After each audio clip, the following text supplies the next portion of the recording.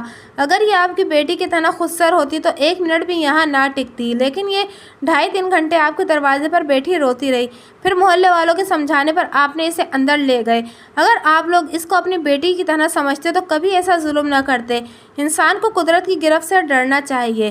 ان سب نے خاموشی سے میری باتیں سنی، بولنے کی کچھ گنجائش ہی نہیں تھی، کیونکہ وہ اپنی زیادتیوں کے حال بخوبی جانتے تھے۔